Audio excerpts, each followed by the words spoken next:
Ohayou gozaimasu, minasan, Josué des. Eu tinha dito no início da aula 82, se vocês assistirem vão ver, que na aula eu ia mostrar palavras relacionadas a números e também ia mostrar a fórmula. Mas quando eu olhei aqui no meu computador, meus 15 minutos já havia acabado com a explicação. Certo? Então, eu disse que ia fazer, mas não pude. Mas agora na aula 83 eu vou iniciar mostrando isso. Tá ok? Nós estudamos o verbo ikimasu, que é o verbo ir, e o verbo vi é o verbo kimasu. Certo? É só tirar o i. Nós vimos em aulas anteriores que ikimasu usa a partícula ni, né, para indicar lugar. Kimasu usa a partícula e. Agora, vocês olhando esse hiragana aí, esse hiragana, ele não é lido da maneira como está aí. Certo? Então, dê uma olhadinha nesse exemplo, que eu vou explicar por que esse hiragana está sendo lido assim. Você tem a frase aí, Anata wa kyou hanayani ikimasu ka. Note, eu vou separar só a partícula ni, certo? E vou separar também a partícula e, que esse hiragana, ele se lê re. É tanto que a palavra rebi, que significa cobra ou serpente, né, tem esse hiragana, re. Mas da mesma forma que o hiragana ra, ele é lido como ra em palavras, mas quando ele é usado como partícula, ele tem a pronúncia de ua, watashi wa. Também o hiragana re, ele é realmente lido nas palavras como re. Mas para usar como partícula, esse hiragana vai ser lido e. E bem-vindo, como é que ficaria bem-vindo ao Brasil? Né? E isso que eu vou mostrar agora serve para qualquer país. Você vai escrever Buradiru e Yokoso. Yokoso significa bem-vindo. Então, esse e significa ao. É assim que eles dizem bem-vindo ao Brasil. Buradiru e Yokoso. Bem-vindo ao Japão. Nihon e Yokoso. Ok? Essa frase foi o que eu escrevi no quadro que eu entreguei ao ator Takumi Tsutsui, o Ninja Jiraiya. Né? Essa foto aí mostra isso. Eu coloquei o nome dele em cima, Takumi Tsutsui. É lógico que esse vermelho eu coloquei agora no computador, mas o quadro não tinha esse vermelho. Mas está ali, ó, Buradiru e Yokoso, dizendo a ele que ele era bem-vindo ao Brasil. E embaixo tem o Omedetou Gozaimasu, que é parabéns pelo seu trabalho. Né? Pelas feições, parece que ele gostou do quadro. Eu não sei o que ele fez, se ele guardou na casa dele ou não, mas eu entreguei esse quadro no Brasil Comic Con em 2014. Agora vamos ver esses exemplos. Note que esses exemplos que já foram vistos em aulas anteriores, com o nome de pessoas, né, Akiko-san, Takashi-san e Suzuki-san, falando que eles vão à escola. Tá aí Gaku. Agora dê uma olhadinha no Ni, certo? Eu vou apagar e dizer a vocês que tudo que eu ensinei na aula de ikimasu, onde está o Ni, você pode substituir por e, que vai dar a mesma coisa. É trocar para o por ao. Né? Eu vou para a escola, eu vou à escola. Eu vou para o museu, eu vou ao museu. Assim como em português tem duas opções, em japonês também tem. Agora a gente precisa analisar algo, certo? Eu tentei conseguir uma imagem do Brasil ao Japão, mas eu consegui um da Malásia a Beijing. Esse avião está mostrando que o ponto de partida foi a Malásia e a chegada foi na China.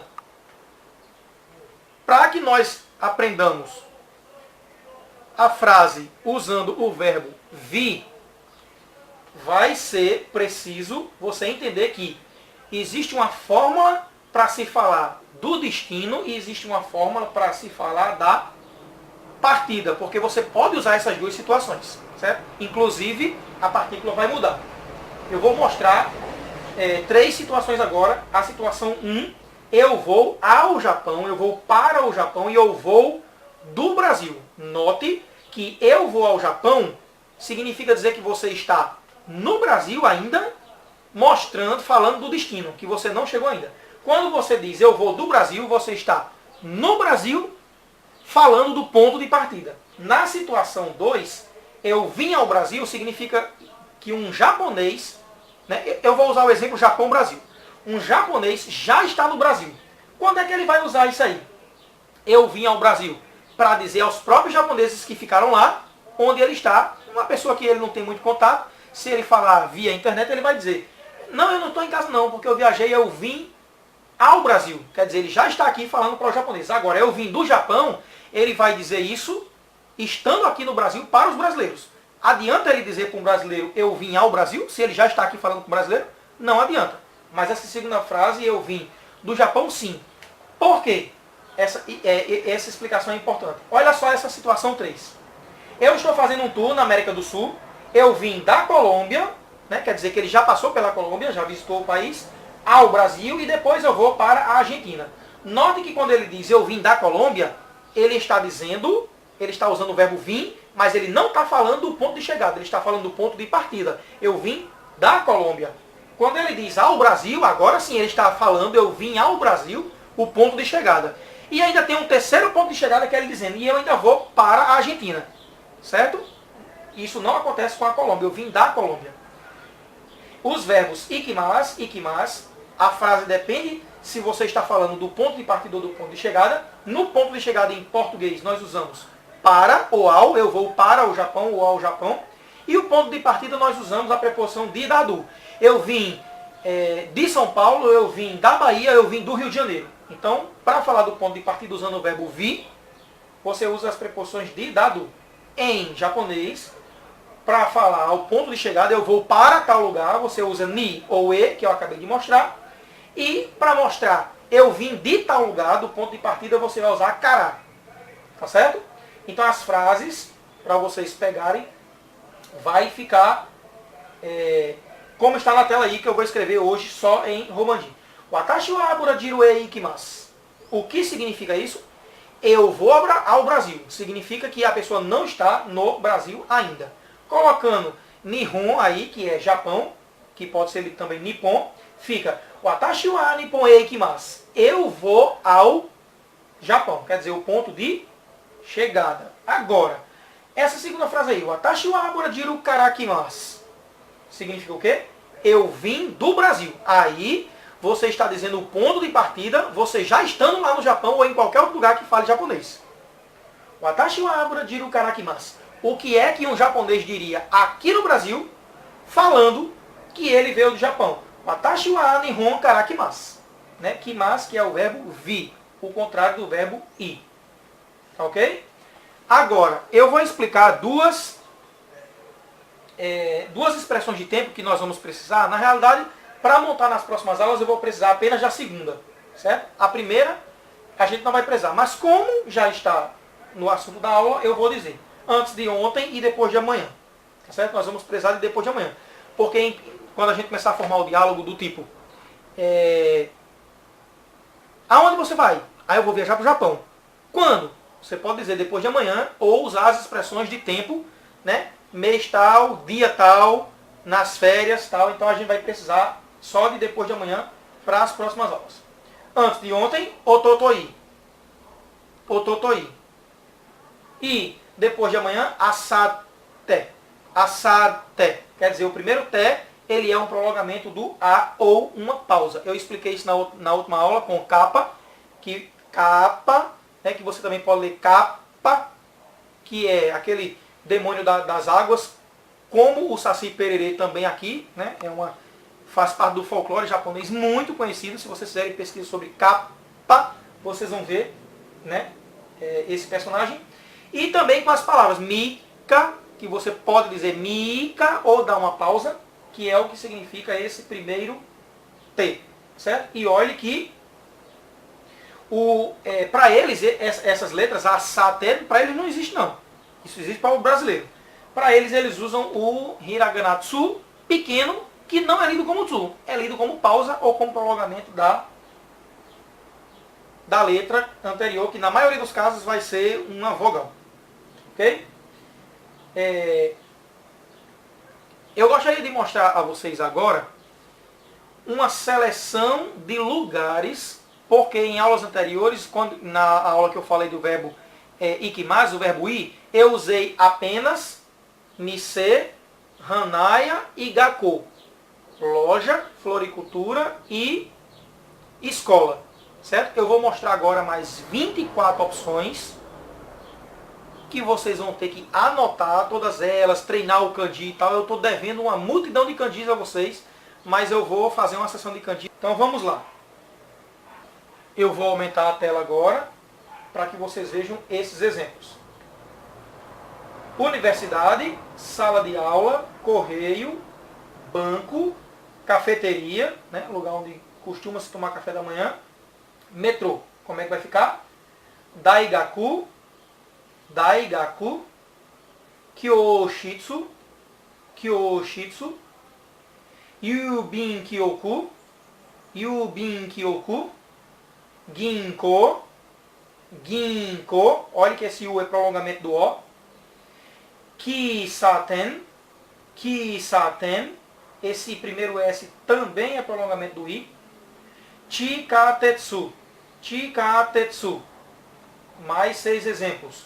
Restaurante japonês, biblioteca, praça, templo, já que lá eles não são católico cristão, a religião deles não é essa como aqui no Brasil, banca de revista ou banca de jornal e hospital. Como é que fica? Ryoria, Ryoria, Toshokan, Toshokan, Hiroba, Hiroba, Jinja, Jinja, Shimburiba, Shimburiba, Byoin, Byoin. Vamos ver mais 6. E olhe que nos 5 primeiros usa-se o kanji Ia. Certo? Então, Nikuya, Nikuya, Iaoya, Iaoya, Panya, Panya, Kusuriya, Kusuriya, Honya, Honya, Shigoto, Shigoto, certo? Que seria na sequência, né? Eu quebrei nesse slide a sequência que era dizer a tradução primeiro. Açougue, quitanda, que é o lugar onde vende frutas e verduras, padaria, note que padaria é escrito em katakana, que é uma palavra estrangeira, drogaria ou farmácia, livraria, que é diferente de biblioteca. Biblioteca é um lugar onde tem livros para se ler, livraria onde se tem livros para vender. Você pode ler também, mas existe essa diferença e vocês entenderam o que eu quis dizer. Shigoto é trabalho, certo? Local de trabalho. Note que agora eu vou mostrar a última seção de 6, que forma as 24 imagens. E a primeira é escrita em hiragana e os outros todos são palavras estrangeiras vindo do inglês e escritos em katakana. Então, Mercado Livre é um lugar onde tem várias lojas, certo? Que pode ser até uma feira livre. Bar, lanchonete, restaurante, hotel e loja de departamento. Lógico que a gente vai ter que comparar esses nomes com o inglês. Então vamos lá. Hangai, Hangai, bar, que em inglês é bar, bar. Lanchonete é snack bar em inglês, snack, que é lanche, snack bar, então sunaku bar, sunaku bar. Restaurant, restaurant, que é restaurante. Hotel, roteiro, roteiro. E loja de departamento, depato, depato. Tá ok? Então, vocês anotem todas as informações, porque nós vamos usar tudo isso junto, aquelas informações de tempo, de mês, de dia, de semana, junto com o lugar onde vai... Se você não tiver memorizado, é problema. Tá ok? E é um problema que nós não queremos, porque nós queremos evoluir o nosso japonês. Tá ok? E eu vou, inclusive, formar uma entrevista perguntando a você e você vai ter que ter essas palavras memorizadas para conseguir responder na aula. Ok, eu espero que vocês tenham entendido tudo. Tomem nota de todos esses lugares. Eu vou fazer uma sessão de kanjis mostrando todos esses lugares, como é que se escreve o nome de cada um, com exceção dos que se escreve com hiragana e dos que se escreve com katakana, porque isso vocês já sabem, ou no mínimo deveriam saber. Mas os que se escrevem com kanji, eu vou fazer uma sessão para mostrar a vocês a sequência de cada um deles. Tá ok? Matane!